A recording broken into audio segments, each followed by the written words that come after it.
C'est maintenant l'heure de Rémi Villemur. Un autre qui s'en vient voler nos jobs. Bonne tabarnouche, c'est rapide.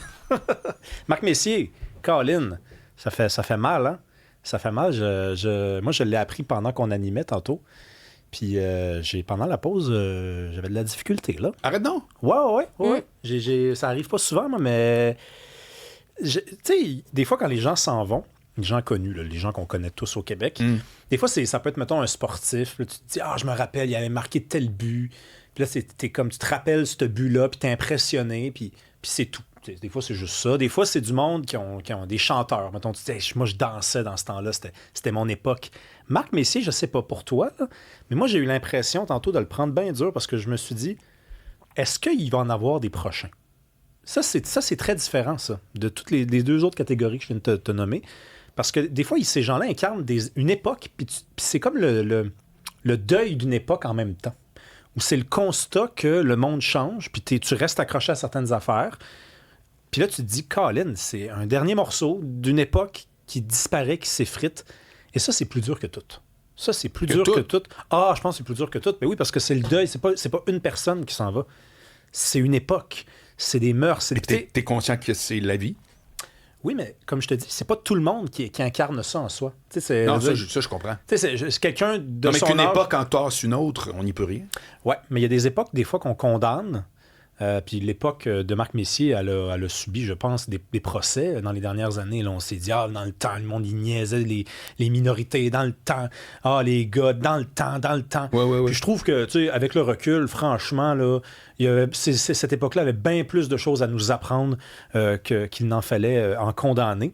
Marc Messier, tu sais, on a parlé de Brou tantôt, là. 3000 représentations. Brou. C'est hallucinant. Non, mais c'est hallucinant. Puis, ça aussi, tu te demandes, ça va-tu exister encore? Je te pose la question, ça va-tu exister encore, un truc de même, là? C'est pas impossible. C'est pas impossible, mais c'est peut-être improbable. Très improbable. Parce que ça n'a pas existé avant, ni depuis, je te vois remarquer. Exactement. Donc, c'est improbable. Puis c'est pas juste Brou 3000 fois, là, que je te dis, vas-tu avoir un truc 3000 fois? C'est ce que ça représente, là. Non, mais des tripeux ensemble qui vieillissent pendant 40 ans, c'est 38 ans de représentation avec un projet, puis qui restent accrochés à ça parce qu'ils en comprennent l'importance. Ils veulent parler à des jeunes, à des plus jeunes, à des encore plus jeunes. Ça, j'en doute. Sincèrement, même si ce n'est pas impossible, effectivement.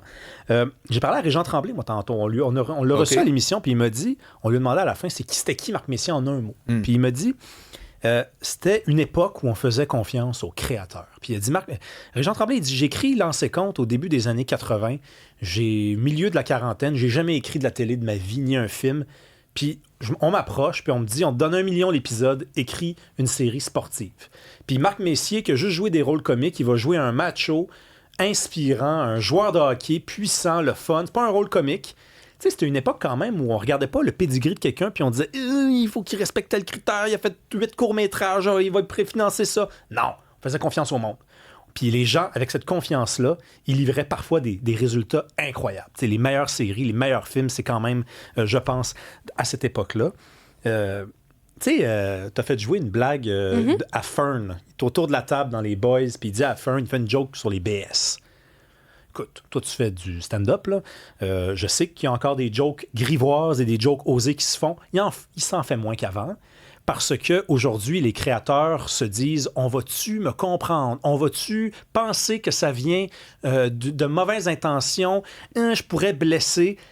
Régent Tremblay m'a dit, on faisait confiance aux créateurs. C'est-à-dire qu'on savait que c'était une joke dans un film, dans une comédie, puis on se laissait aller, puis on riait, puis des fois, on écorchait du monde, puis on s'excusait, puis on avançait, puis ça aussi, je me demande. Jerry Seinfeld disait dans un... C'était un reportage, là, un documentaire sur lui, puis il disait, lui, il prétendait qu'il n'y aura plus de grandes comédies parce qu'il y a trop d'autocensure. Puis quand le monde répond, ben non, moi je trouve que je vois des séries qui disent si c'est ça, je dis non, ce que tu vois, c'est déjà de l'autocensure. C'est-à-dire que l'auteur se dit, je peux pas faire ça. Ça fait que ça se rend pas à l'écran. Et ça, c'est très vrai. C'est vrai dans tout. Mais c'est ça. Effectivement, toi, tu crées, donc tu sais de quoi tu parles. C'est-à-dire que ce qu'on livre, c'est déjà le résultat de plein de réécritures. Puis d'interdits, puis de ça, que ça va-tu me mettre dans le trou? Oui. Puis ça fait 25 fois que tu fais le numéro, peut-être que 23 fois, on te dit fais attention. Puis finalement, la 25e fois, c'est plus pantoute la même joke que tu faisais. Il m'a dit autre chose, Régent Tremblay. Il m'a dit, c'était un gars, là, tu lui envoyais un scénario. il te demandait de prendre 8 cafés avec toi pour comprendre le personnage. Il disait, regarde, il disait, écoute, mon personnage, là, c'est un joueur de hockey, il pogne avec les filles, il marque des buts, il est riche, puis il est macho. C'est quoi sa vulnérabilité? Le Régent Tremblay, il disait, il n'y en a pas. Je veux dire, c'est ça, le personnage. Ouais. Non, ça marche pas. Ouais. Il y a quelque chose, lui, ce gars-là. C'est sûr qu'il est vulnérable quelque part. Oui. C'est sûr. Imagine-toi, ça, je pense que ça va encore continuer d'exister. Là. Je ne suis pas complètement réactionnaire. T'sais. Il y a encore du monde curieux et talentueux, mais c'est rare, pareil, à toutes les époques, des gens qui reçoivent un scénario puis qui creusent encore plus le personnage. Régent Tremblay disait, le gars me faisait travailler mon propre personnage. C'est incroyable. C'est pour ça que quand tu écoutes la fameuse scène, La dureté du mental, tu te demandes vraiment à quoi il pense quand il la récite, cette scène-là. Il pense-tu vraiment à une équipe de hockey? Ouais. Ou il pense pas à une équipe de hockey québécoise? Puis pognée de l'intérieur. C'est un plein de merde ou au contraire, il y a un souci de motiver les troupes? Je veux dire, en un mot, il y a une intention, ce personnage-là. Non, mais réécoutez la scène de La dureté du mental, puis oubliez qu'il s'agit d'une équipe de hockey.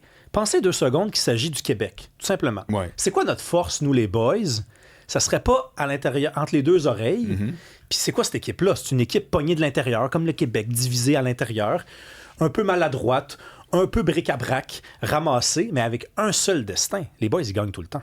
Tout le temps. Oui. Même quand c'est compliqué, même dans le 2e film, quand ils perdent contre le Cameroun, je pense à un moment donné, mais ils finissent par battre l'équipe à la fin. Tu sais, je pense que c'est une grande époque qu'il faut savoir chérir et reproduire dans ses plus beaux détails. C'est ça, ces gens-là nous ont appris quelque chose. Il y avait des belles affaires qu'on faisait avant. Puis j'espère qu'on va avoir la maturité collectivement de dire, ils nous ont appris des affaires, on va retenir le bon. Le mauvais, on va essayer de l'améliorer. On n'est pas non plus boqué à ce point-là. On vit pas dans le passé, on vit même dans l'avenir, dans le présent. C'est un grand. C'est quoi ton rôle préféré de Marc Messier? Puis toi aussi, Marianne, je veux l'entendre. Eh là là. Écoute, moi, je pense que c'est dans Les Boys. Il a joué un rôle dans Omerta, où il jouait un crotté qui blanchissait l'argent des Hells Angels dans la 2e scène d'Omerta, dans la 2e série de saison d'Omerta. Puis c'est un rôle que personne connaît. Là. Il s'appelle Spencer. Puis justement, il n'est pas le Marc Messier qu'on connaît, charmeur, beau bonhomme. C'est autre chose complètement parce qu'il a quel talent. Ça aussi, c'est une affaire. Là. Ce gars-là n'avait pas de casting. C'était pas tu joues telle affaire d'attitude en dehors de ça, on te croit pas. Ben non, il a joué toutes sortes d'affaires. Il a joué un roux qui parle à la 3e personne dans La Petite Vie. Il a joué un joueur de hockey. Il a joué 2 joueurs de hockey. Imagine-toi. Là. Mais t'en connais-tu beaucoup d'acteurs qui ont joué 2 fois un joueur de hockey sur 2 trios différents, dans 2 équipes différentes? Quel talent. Ben moi, je connais Roy Dupuis, qui a fait Roy Dupuis toute sa vie, peu importe quel chapeau qu'il portait. Oui, effectivement. Toi, c'est quoi ton rôle marquant? C'est lancer compte, parce que moi, j'ai été élevé à l'université. Tout le monde, je pense que c'était le lundi soir. Puis même quand il y avait des examens, là, on les faisait vite, puis après ça, on s'en allait, parce que t'es en 87, 8, 9, là, dans ces eaux-là.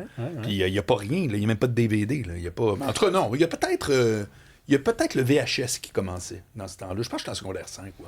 Mais au sujet de l'ancien compte, Richard Tremblay, il me dit, aujourd'hui, un scénario passe devant des institutions, puis là, ils sont comme, OK, ouais, mais là, y a-tu quand même de la place pour les minorités? Dis-moi, là, avant l'heure, j'ai pris un de mes personnages, puis je l'ai fait sortir avec une médecin haïtienne. J'ai-tu eu besoin de me faire dire de faire ça? Ouais. Faites confiance au créateur. C'est-à-dire, on a un cœur, on sait en quelle époque on vit, on sait qu'il faut faire pousser certaines affaires, qu'il faut faire avancer la société. Faites-nous confiance. Quand vous nous forcez à faire les choses, ça nous emmerde. Christian Bégin a eu exactement le même propos sur Facebook à propos de Vitrerie Joyale, qui est une série où est-ce que, tu sais, on retourne en arrière, puis là, t'as le beau-frère raciste, puis t'as la fin. Je l'ai pas encore vu, mais, tu sais, on en parle beaucoup. Comment, à quelque part, c'est vu comme osé, mais bien fait. Puis Christian Bégin avait écrit ça, il avait dit « Laissez-nous travailler. Puis prenez pas le monde pour des caves. Arrêtez avec vos 1000 interdits, là. Ça aide qui, là, au final? » Puis tu sais que Martin Matt a eu des difficultés. Il a rencontré Prime. Ils lui ont dit ça passe pas ces textes-là. Ils ont dit oui, go. Puis il a insisté. Exact. Donc c'est quelle époque où on fait plus confiance aux gens? Les gens sont pas des caves. Moi, je te fais confiance, Rémi. Merci. Puis à chaque fois, je me dis « T'as bien fait. Bravo à toi. Salut. »